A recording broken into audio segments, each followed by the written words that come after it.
Hello, everyone. Welcome back to another episode of The Q with Q. And what's in the Q today is something very important that I think we all need to discuss. In the last couple of weeks, I've had several different people ask me, how do I engage in this political time? How do I engage with people who have opposite political views from me, come from a different political ideology than I do?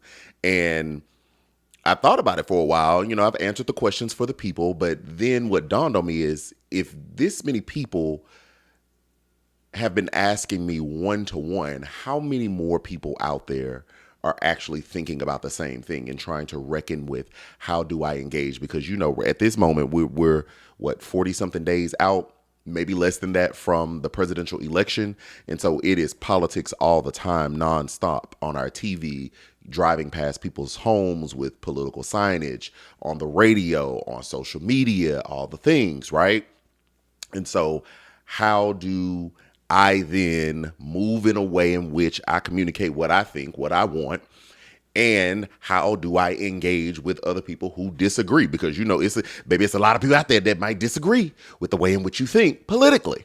So I said, well, let me come on down here and talk to my people to discuss what I do, and maybe it's helpful for you. And feel free to remix it if it doesn't work for you, or if some of the things that I say don't resonate with you. Hey, this is just the way in which I do it. But please feel free to remix it and make it do what it do, however you need to do it. So first up, how do I engage with people?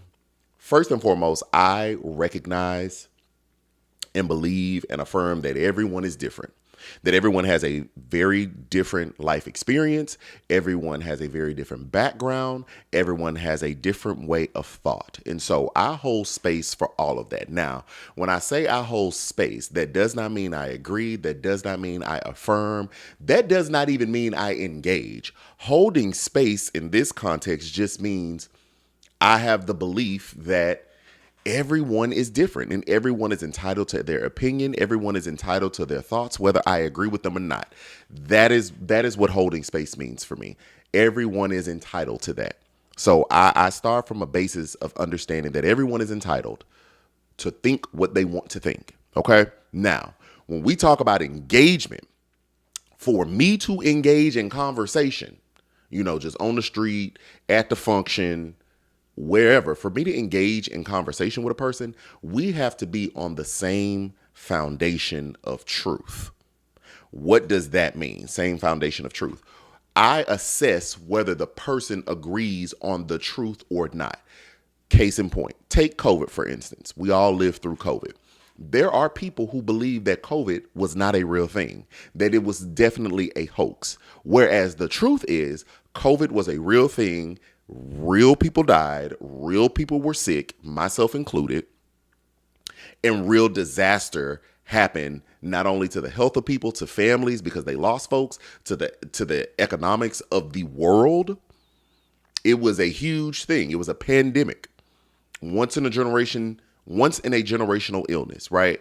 And so if someone does not believe or does not agree on the fact that happened, I am not going to engage in COVID-19 related conversation with this person, particularly from a political ideology and deciding whether we did the right thing or what we did not. We don't even agree on the truth. So if we can't even agree on the foundation of truth, what are we even talking about? What are we talking about? We're talking about nothing. We're talking about nothing. Okay. We're talking about nothing because we don't agree on the truth. I am all for once we get past truth, right? Once I have assessed that, okay, this person is grounded in reality. They may have a difference of opinion of how we handle the pandemic. They may have a difference of opinion on whether we should or should not have shut down the country. They may have a difference of opinion on whether we should or should not have done PPP or stimmy checks for folks. Cool. We can debate all that. We can get into all those things. I'm down for it. Let's debate that. Let's engage and let's hold space for maybe you thinking differently than I do. But if we don't even agree on the facts, if we're not on a foundation of fact finding, then I'm not engaging with the person. I'm not doing it. What I look like? What do I look like arguing with you over something that legitimately happened? Now, I can't debate your experience. I cannot debate your feelings about it because those are yours. Just like mine are mine. Like I may have experienced the pandemic differently from you. The way in which me and my family interacted may have been very different. So I'm never going to debate someone's experience because that is very personal to them. I can't tell them what they did and did not experience. I can tell you what was fact and what was not, right? If 5 of us go outside and see a car accident, we may all agree that there wasn't a car accident.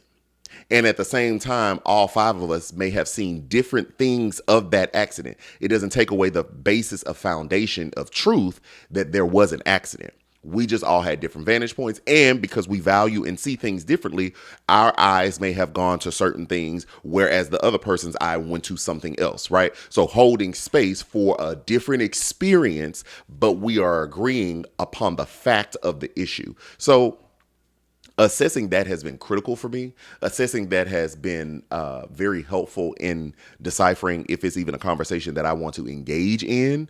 And even if we do agree on the foundation of fact, maybe some days I just don't feel like talking about it. And so I don't engage. I'm not obligated to talk about politics every time somebody wants to talk about politics. And neither are you. It can be time consuming. It can be draining. And sometimes that's just not where your mind is. It's just not where your mind is. And so you don't want to talk about it. And so you don't have to. But if you want to talk about it, and if you're asking me, how do I keep my sanity? How do I keep my sanity in this situation? I am always assessing for the foundation of fact. Do we agree on the facts at hand? And then we can get into the debate of what you feel, what you think, how you think we should have handled it, how you think we shouldn't have handled it, who you think is at fault, who you think is not at fault. Like all those things, cool, let's run it.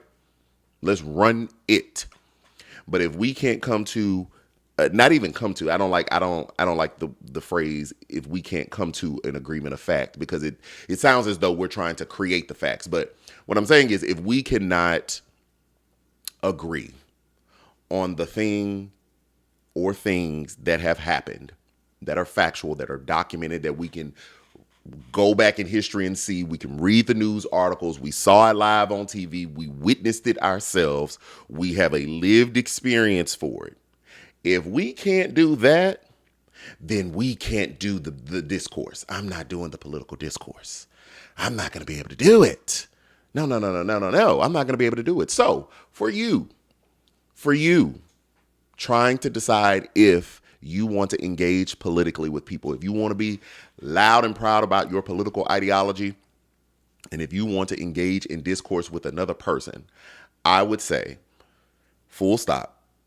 Assess if the person is willing to believe in the facts. And if y'all can both stand on that foundation of fact, then all the other stuff will come. That doesn't mean that the conversation won't get heated. That doesn't mean, that the conversation won't